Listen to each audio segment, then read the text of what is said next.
Okay, सो काफ़ी अरसे से सोच रहा था कि कोई पेंटिंग बनाऊं, थोड़ा स्ट्रेस्ड भी था, लेकिन टाइम ही नहीं मैनेज हो रहा था, क्योंकि भाई साहब ने इंस्टाग्राम पर फजूल रील्स भी तो देखनी होती हैं। खैर, एक दिन किसी ऐसे ही एब्स्ट्रैक्ट आर्ट की रील देखी और क्विकली अपनी सिस्टर को शेयर कर दिया कि ये बनाते हैं। बस फिर उसने कैनवस पेपर अरेंज करवाया और हमने येलो कलर से बेस रेडी की। मैंने बहुत कोशिश की कि हम वाइट कलर से बेस रेडी करते हैं, लेकिन शी वन। खैर, मैं कॉन्फिडेंट भी नहीं था कि वाइट कलर कैसा लगेगा। एनीवेज, येलो पेंट के ड्राई होने के बाद बारी आई टेप लगाने की। एक दो सीधी टेप्स लगाने के बाद थोड़ा दिमाग में आया कि यार क्यों ना थोड़ा सा इसको कर्व दे दिया जाए, और बस फिर इसी तरह टेप घुमाना शुरू कर दिया। ऑनेस्टली स्पीकिंग, मुझे कुछ पता नहीं चल रहा था कि मैं क्या कर रहा हूँ और ये क्या चीज़ बनेगी। But my sister was confident कि जो भी बनेगा अच्छा ही बनेगा। बस फिर जिधर को दिल किया उधर को ही टेप घुमाना स्टार्ट कर दी। टेप लगाने के बाद बारी आई क्रेयॉन्स फेरने की। ये एक सेटिस्फाइंग पार्ट था हमारे लिए, बट मेरी मम्मा जान ने स्टार्ट ही ऐसे बुरे तरीके से किया कि मम्मा से रिक्वेस्ट करनी पड़ी कि आप प्लीज़ सो जाएं। लेट हो गया है काफ़ी। सोना तो मैंने भी था क्योंकि सुबह ऑफिस जाना था और 12 बज चुके थे रात के। खैर, मम्मा ने जाते हुए एमी में कह दिया कि क्रेयॉन्स तो नज़र आ ही नहीं रहे। मैंने सबसे पहले कैमरा को देखा और वाकई येलो कलर इतना ज़्यादा प्रोमिनेंट था कि क्रेयॉन्स विजिबल ही नहीं थे।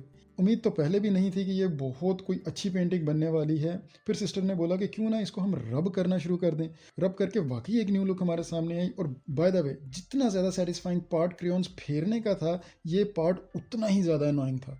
बाय द वे, हमने एक हेयर ड्रायर भी यूज़ करना शुरू किया ताकि ये ऑयल पेस्टल्स जल्दी से खुश्क हो जाएं, लेकिन ये खुश्क होते ही नहीं है, इनको टाइम ही बहुत ज़्यादा लगता है।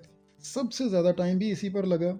यार, एक वक्त तो ऐसा आ गया था कि थक चुके थे और फिंगर्स में मज़ीद जान नहीं थी। स्पैचुला से भी ट्राई किया, टिश्यू से भी, लेकिन नहीं भाई, इस पार्ट ने अच्छी भली सेटिस्फाइंग को अनसेटिस्फाइंग में बदल दिया। खैर, अब जो चीज़ स्टार्ट की है उसको ख़त्म तो करना ही था। फाइनली क्रेयॉन्स को रब करने वाला फेस ख़त्म हुआ, लेकिन अब एक और मसला था। जितने ज़्यादा बॉक्सेस अब हम बना चुके थे उनको ब्लैक क्रेयॉन से आउटलाइन करना था। अगर नहीं करेंगे आउटलाइन को तो प्रॉपर विजिबल भी नहीं होगा। सबसे ज़्यादा फ्रस्ट्रेटेड पार्ट यही था, टाइम कंज्यूमिंग भी, और मसला भी ये था कि क्रेयॉन्स भी अब ख़त्म हो चुका था। मतलब जो कुछ है उसी से काम चलाना पड़ना है। अब इसके अंदर मेन मसला ये था कि हमें हर बाउंड्री को बहुत ही आराम से और ध्यान से करना है, क्योंकि अगर ये थोड़ी सी भी लाइन इधर से उधर हुई तो बहुत ज़्यादा चांसेस हैं कि ये ख़राब हो जाएगा। और फाइनली 6 घंटे की मेहनत के बाद अब वक्त था कि टेप उतारी जाए। हमारा आर्ट कंप्लीट हो चुका था। डर भी था कि पता नहीं सही लगेगा भी कि नहीं, सारा टाइम वेस्ट तो नहीं हो जाएगा। लेकिन जैसे ही टेप उतारना शुरू की, एनर्जी वापस आ रही थी। पहली ही ट्राई में इतना ज़बरदस्त बन जाना किसी चीज़ का, आई वॉजेंट एक्सपेक्टिंग दिस। आपको ये आर्ट वर्क कैसा लगा, कमेंट्स में ज़रूर बताना।